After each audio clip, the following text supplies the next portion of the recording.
வாழிய செந்தமிழ் வாழ்க நற்றமிழர் வாழிய பாரத மணித்திருநாடு. பாரத மணித்திருநாடு நேயர்கள் அனைவருக்கும் வணக்கம்.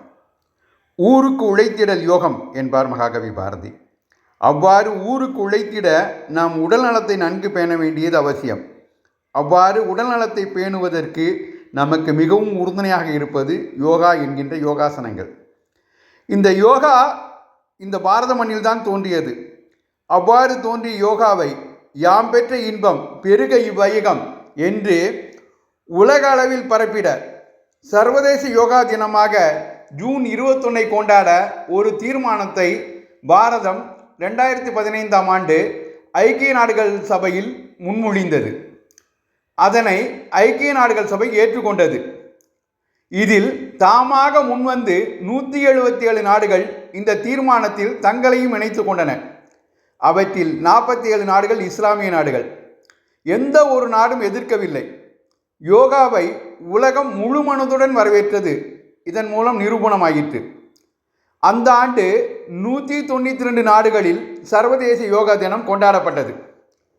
யோகாவை உலகுக்கு வழங்கியது பாரதம்தான் என்றாலும் அதன் வேர் தமிழ்நாட்டில்தான் உள்ளது.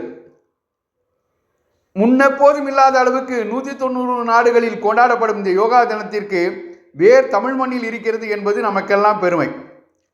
யோகா என்றதும் யோக சூத்திரங்களை வகுத்தளித்த பதஞ்சலி முனிவர், யோகாவை உலகெங்கும் பரப்பிய PKS ஐயங்கார் போன்றவர்கள் நமது நினைவுக்கு வருவார்கள். உண்மையில் இந்த தமிழ் மண்ணில் 3000 ஆண்டுகளுக்கு முன் தோன்றிய திருமூலர் யோகாவை பரிந்துரைக்கும் பிரம்மாண்டமான திருமந்திரம் நூலை சரளமான தமிழ் மொழியில் நமக்கு வழங்கினார். பொதுவாக பலருக்கு மறந்து போயிருக்கிறது. நியமம் உள்ளிட்ட யோகத்தின் 8 அங்கங்களை பின்வருமாறு திருமூலர் பட்டியலிடுகிறார்.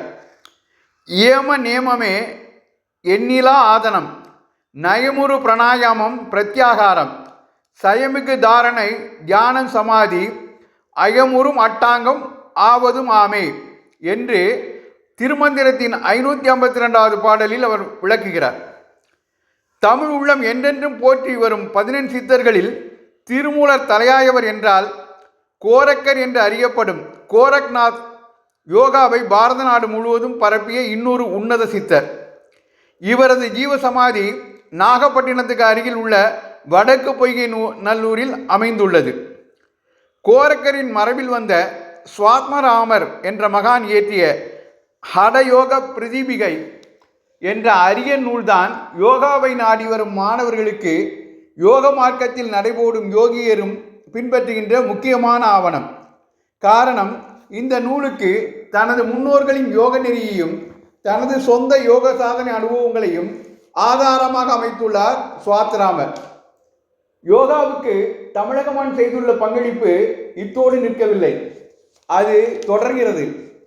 3 நூற்றாண்டுகளுக்கு முன் தமிழகத்தில் பரிபூர்ண யோகியாக வலம் வந்த சதாசிவ பிரம்மேந்திரர் பதஞ்சலி முனிவரின் யோக சூத்திரம் நூலுக்கு யோக சுதாகரம் என்ற பெயரில் உரை அருளி சென்றிருக்கிறார். உலகில் யோக நாட்டம் உள்ளவர்கள் பதஞ்சலியை புரிந்து கொள்ள சதாசிவ பிரம்மேந்திரர் படைத்த நூலை சரணடைகிறார்கள். இதுவரை யோகாவிற்கு தமிழ் மண் ஆற்றிய பங்கை குறித்து பார்த்தோம். இப்பொழுது யோகாவின் பயன்களை ஓரிரு நிகழ்வுகள் மூலம் பார்க்கலாம். முதலில் அஞ்சிப்பட்டி அனுபவம். அதாவது மன அழுத்தத்தில் இருக்கும் காவலர்கள் ஓய்வெடுக்க யோகாவை மேற்கொள்கிறார்கள்.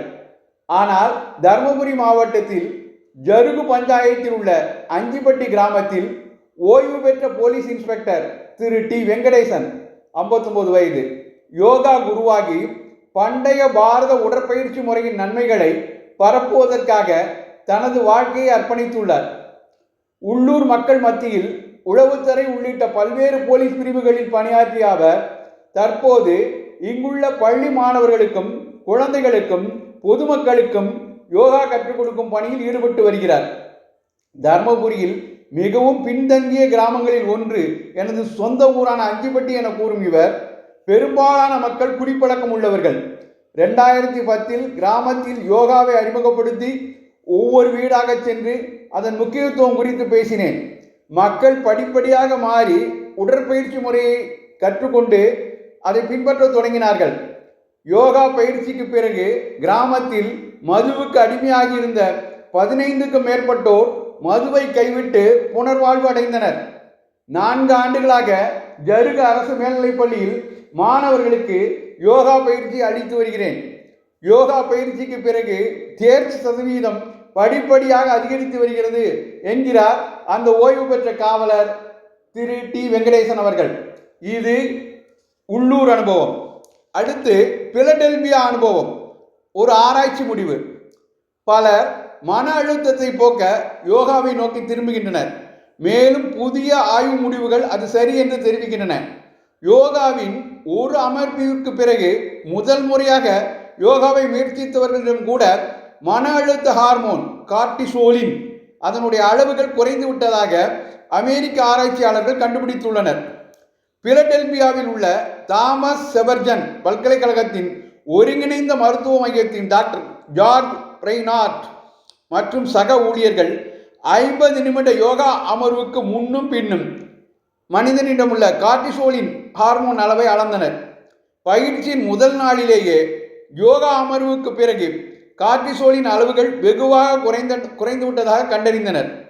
யோகாவுக்கு பிறகு கார்டிசோலின் அளவு குறைகிறதா என்பதையும் அந்த ஹார்மோன் மாற்றம் ஆரோக்கியத்தில் நேர்மறையான விளைவை ஏற்படுத்துகிறதா என்பதையும் மேலும் ஆராய்ந்து கண்டுபிடிக்க தீர்மானித்துள்ளனர். அனைத்திற்கும் பதில் ஆம் என்று இருக்கலாம் என்று நம்பிக்கையுடன் கூறினார் பிரைனார்ட். பிலடெல்பியாவில் உள்ள எண்டோகிரைன் சொசைட்டியின் 85வது ஆண்டு கூட்டத்தில் இந்த ஆய்வறிக்கையை அவர் வாசித்தார். ஆக மனதிற்கும் உடலுக்கும் வலுத்தரும் யோகாவை நாம் கண்டிப்பாக கடைபிடிக்க வேண்டும். உலகிற்கு நன்கொடையாக அளித்த யோகாவை நாம் ஒவ்வொருவரும் பின்பற்ற வேண்டும். அதன் மூலம் ஆரோக்கியமான வருங்கால பாரதத்தை உருவாக்க வேண்டும். அதற்காகவே நமது பிரதமர் மோடி அவர்கள் யோகா தினத்தை அவரே முன்னின்று ஒவ்வொன்றிலும் பங்கேற்று அதற்கு சிறப்பு கொடுத்து வருகிறார். யோகாவிற்கு இப்பொழுது விளையாட்டுக்கு வழங்கப்படுகின்ற முக்கியத்துவம் யோகாவிற்கும் வழங்கப்படுகிறது. வேலைகளில் அதற்கும் மதிப்பெண்கள் வழங்கப்படுகின்றன. எனவே அனைத்து இளைஞர்களும் குழந்தைகளும் யோகாவை கற்று பயனடைந்து வலுவான பாரதத்தை உருவாக்குவோம். அதன் மூலம் உலகில் நாம் ஒரு நல்ல வல்லரசாக உருவெடுப்போம். உலக குருவாய் உருவெடுப்போம். நன்றி, வணக்கம், ஜெய்ஹிந்த்.